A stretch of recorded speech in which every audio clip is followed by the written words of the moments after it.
मैं आप डायरेक्ट पूछिए सवाल, क्या कह रहे हैं? ये जो प्रश्न आप पूछ रहे हैं सर कि प्रधानमंत्री जी को या अमित शाह जी को क्या उनको पता नहीं है? हाँ, आप पूछो ना उनको। नहीं sir sir sir sir sir एक मिनट सर, एक मिनट।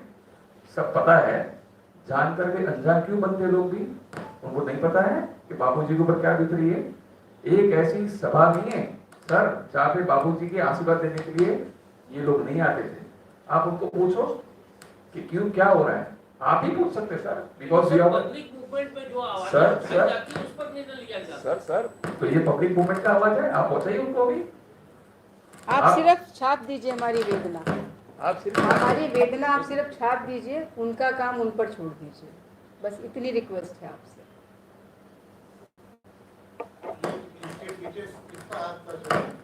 ये तो सर आप ही पता कर सकते हो सर। हाथ था पैर था, ये आपको बापू जी का जो संस्था था उन लोगों का किसी का देखिए बड़ा आसान है ये कह देना कि इसका हाथ है उसका। बात जब तक जांच नहीं होगी तब तक किसी का हाथ नहीं बोला जा सकता। ये एक जिम्मेदार सवाल है, इसका जिम्मेदारी से जवाब देना चाहिए और हम यही कहेंगे कि इसकी जांच अच्छे से हो। उस लड़की को ही लाया जाए जिसके बयान पे सज़ा हुई है, वो लड़की सारा कुछ बता देगी, किसके कहने पे उसने कब बोला और क्या क्या बोला, क्यों बोला, तो वो सब गुत्थी उसके पास है। एक जांच हो जाए सब पता चल जाए। नहीं, और दूसरा, लड़की बोल के चली गई। हाँ, आश्रम में, महिला आश्रम में कम से कम 3,500 साधिकाएं रहती है। उसका बयान का कोई इंपॉर्टेंस नहीं है। एक आदमी आके बोलता है कि भाई ये फलाना पत्रकार चोर है, तो दूसरे पत्रकार बोलते कि नहीं ये भाई साहब अच्छे हैं, सज्जन है, उसकी कोई वेटेज नहीं है। यानी कुछ भी कोई भी आदमी कुछ भी आपको एलिगेशन लगाता है और मान लेते हो और कंफर्म करके उसके बेस पे आप इस तरह का चुकादा देते हो।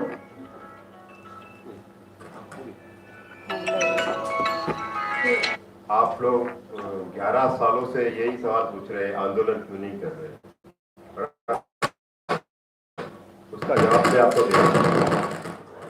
हम आंदोलन क्यों नहीं कर रहे अभी आपको बता, मुख्य कारण आज बता दो। 11 साल में किसी को पता नहीं होगा ये बात। मुख्य कारण यही है कि हमारे जो बापूजी है वो सिंधी समाज से है।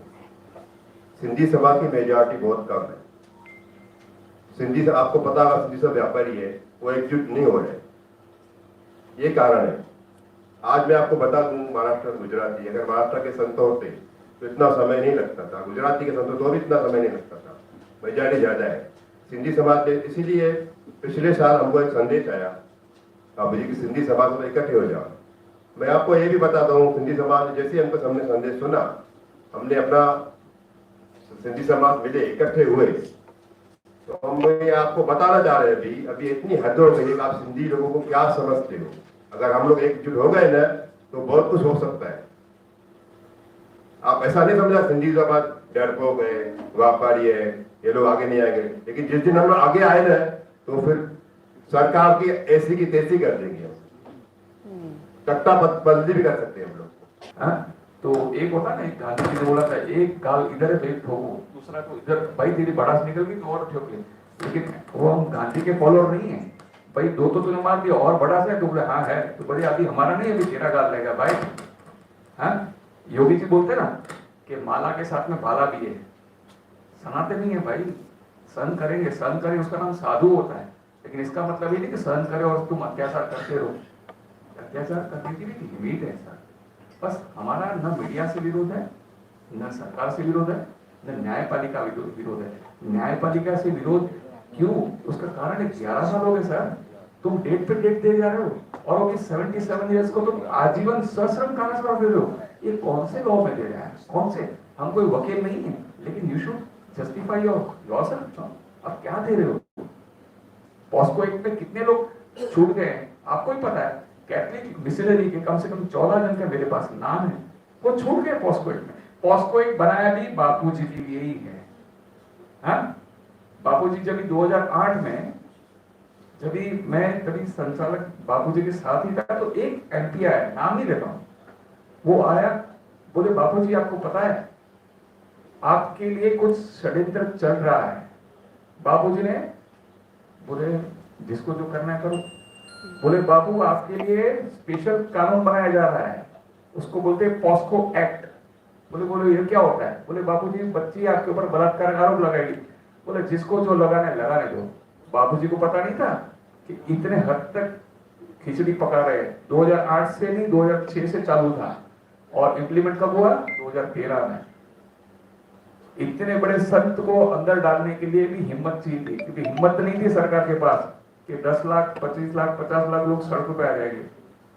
तो सर हुआ लोग पूरे देश में हम 8 करोड़ साधक पूरे देश में, ये 8 करोड़ साधक पूरे के पूरे रूप में व्यतीत है। आज अगर इन्होंने एक मन बना लिया तो ये आने वाले दिनों में ये आंदोलन सिर्फ महाराष्ट्र और मुंबई तक सीमित नहीं रहेगा, ये पूरे देश भर में फैलेगा और इसका असर आने वाले इलेक्शन में भी आपको देखने को मिलेगा।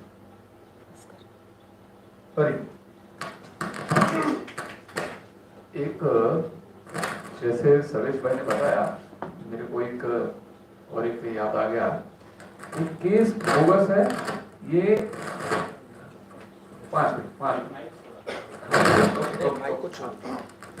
ये केस बोगस है, ठीक है। ऐसा हम नहीं कहते, सुप्रीम कोर्ट के एडवोकेट भी कहते हैं।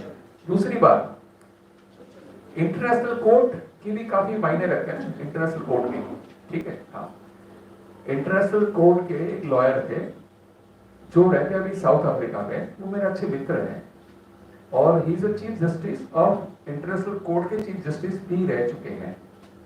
तो सोचिए इंटरनेशनल कोर्ट का अगर भी चीफ जस्टिस होना, ये अपने आप में काफी मायने रखता है। वो भी इंडियन है और वो 3 डिकेड से, वो he is from Bihar but now is settled in south Africa, Johannesburg, Australia, New Zealand और एक कंट्री है उसके वो चीफ जस्टिस रह चुके हैं उस कंट्रीज के।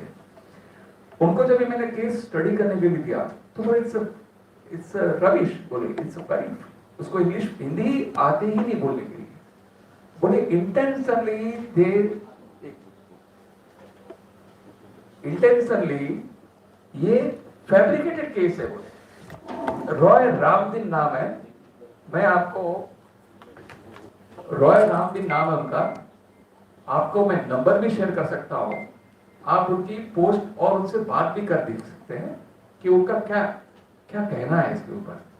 उन्होंने जब इंडिया आया था ना, तो जब भी आते हैं तो मैं मिलता हूं उनको, मैंने 2000 पेजेस के सभी एफआईआर सब दिखाई उनको। He doesn't know how to read Hindi, but English में सब एफआईआर थी तो उसने पढ़ा, पूरा इंटेंशनली पढ़ा। प्लस उसने अपने एडवोकेट को भी अपॉइंट किया, ही इज फ्रॉम ऑस्ट्रेलिया और वो कैथलिक है। उसने बोला इट्स रेडिकुलस, ये इंडिया में नहीं हो सकता। बोले उसने भी आवाज निकाल, उसने भी, वो बोलते हम कैसे इंटरनेशनल कोर्ट में आवाज उठाएंगे, जब भी आपका कुछ कोर्ट करे तो ना सर, कोई सोया हो ना उसको जगाया जा सकता है, लेकिन जो जागने का नाटक करे ना उसको नहीं जगाया जा सकता है। हम भी कहीं न कहीं सोए हैं, ऐसा मुझे लग रहा है। बस मैं तो ये चाहता हूँ मेरे पत्रकार भाई, आपको भी हमने थोड़ा थोड़ा हल्का सा आपको जगाया है, हमने हमारे लिए नहीं जगाया, आपके लिए जगाया है। आपके बच्चे आज नहीं तो कल वेस्टर्न कल्चर को अपनाएंगे ना। आज सनातन संस्कृति को जगाने वाले एक इतने आधार स्तंभ है, संतों के आधार स्तंभ है, उनके ऊपर आहत आ रही है। बट आप हमारी व्यथा और व्यथा को समझिए। हमको आपको चेतावनी या धमकी देने के लिए नहीं बुलाया है, हम ऐसा कर देंगे वैसा, ना हमारे ब्लड में नहीं है, लेकिन व्यथित है हम सब लोग। बस हम ये चाहते हैं कि आप लोग का सहयोग आप ही कर सकते हैं, कोर्ट को भी आप हिला सकते हो और न्यायपालिका को भी आप हिला सकते हो और मिनिस्टरों को भी आप ही हिला सकते हो। अमित शाह जी को भी भाई साहब ने जैसे पूछा, अमित शाह जी के पास गए थे, मोदी साहब के पास गए थे, आप ही you can have a lot of power. Media आधार स्तंभ बताया गया है, आप सब कुछ कर सकते हो और आपको करना ही पड़ेगा। और हमारी, हाँ, आपको अपना समझते हैं, आपको परिवार का समझते हैं, आपको पत्रकार नहीं समझते हैं।